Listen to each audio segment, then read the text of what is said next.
اور عثمان بن طلحہ، ان صحابہ کے بارے میں بعض بدبخت کہتے ہیں یہ جی اب انہوں نے دیکھ لیا تھا کہ اسلام لائے بغیر کوئی چارہ نہیں ہے تو اسلام کو قبول کیا۔ یہ رسول اللہ ان کو اعزازات سے نواز رہے ہیں۔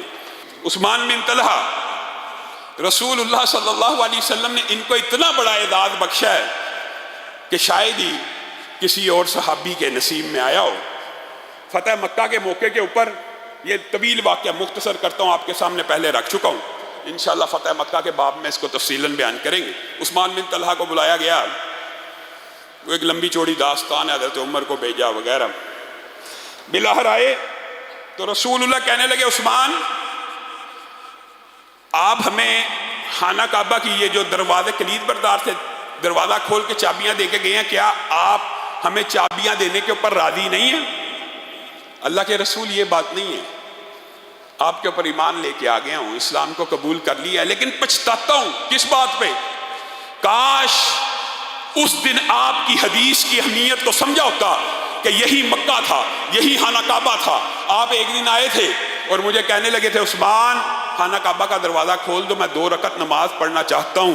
تو اس وقت میں نے آپ کو دھتکار دیا تھا، تو آپ نے ایک جملہ کہا تھا عثمان ایک وقت آئے گا یہ چابیاں میں محمد صلی اللہ علیہ وسلم کے ہاتھ میں ہوں گی۔ کہا اس دن کو یاد کرتا ہوں، کاش آپ کی حدیث کی اہمیت تب سمجھ آتی اور یقین اور ایمان ہوتا کہ ایک دن چابیاں آپ کے ہاتھ میں آئیں گی۔ تو رسول اللہ صلی اللہ علیہ وسلم ان کا یہ جواب سن کے مسکرانے لگے اور کہنے لگے عثمان آپ کو خانہ کعبہ کی چابیاں کس نے دی تھی؟ کہا کفار نے، قریش مکہ نے، آباء و اجداد نے، خاندان در خاندان چابیاں کلید برداری اور خانہ کعبہ کی ذمہ داری اور ہمارے ذمے ہیں۔ اس کے دروازے کو مہمانوں کے اکرام کے لیے کھولنا، کوئی معزز مہمان آئے اس کے یہ کفار نے دی تھی۔ عثمان پھر میری بات سن، کفار نے جو تجھے چابیاں دی تھی وہ تجھ سے چھین لی گئی، اب میں محمد صلی اللہ علیہ وسلم تجھے چابیاں دوں گا، خذوہا خالدتاً تالدتاً لا ینزعها منک الا کافر۔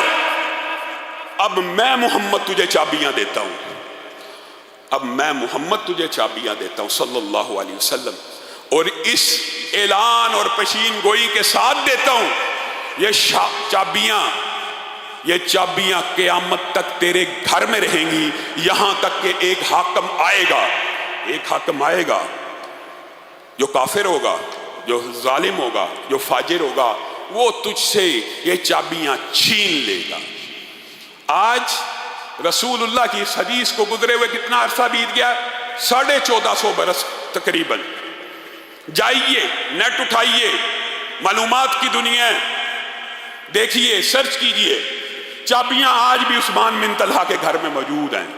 حتیٰ کہ اس حدیث کی وجہ سے آپ حیران رہ جائیں گے، کرامتی آئے، کتنے بد عقیدہ لوگوں کی حکومتیں قائم ہوئی ہیں نا، لیکن ان میں سے بھی کسی کو جرت نہیں ہوئی کہ عثمان بن طلحہ کے گھر سے چابیاں لے لے، حالانکہ 100% عقیدہ مختلف ہے۔ 100%، یعنی جنہوں نے خانہ کعبہ سے حجر اسود اکھاڑ لیا ان کو چابیاں لینے میں کوئی مسئلہ تھا؟ ہاں، لیکن کیوں نہیں لی؟ صرف اس حدیث کی وجہ سے کہ اگر ہم نے عثمان بن طلحہ کے گھر سے یہ چابیاں لے لیں تو ہمارے اوپر یہ حدیث فٹ آ جائے گی کہ رسول اللہ نے کہا تھا عثمان بن طلحہ سے چابیاں لینے والا یا کافر ہوگا یا ظالم ہوگا، تو لوگ ہمارے خلاف ہو جائیں گے۔ آج بھی حکومتیں بدلتی ہیں، کبھی شریف آتی ہے، کبھی عثمانی۔ آج اللہ تعالیٰ نے ملک عبدالعزیز کے بیٹوں کو حکومت دی ہوئی ہے، انہوں نے چھین لی۔ کسی کو جرت نہیں ہے، قیامت تو قائم ہو سکتی ہے، اس خاندان سے چابیاں لے نہیں سکتا۔ ہاں، جو لے گا وہ کھلا کافر ہوگا، لے گا ایک دن وہ بندہ، لیکن کافر ہوگا۔ رسول اللہ صلی اللہ علیہ وسلم خوشی سے بھر گئے اور خوشی سے معمور ہو گئے ان 3 عظیم جرنیلوں کے اسلام قبول کرنے کی وجہ سے۔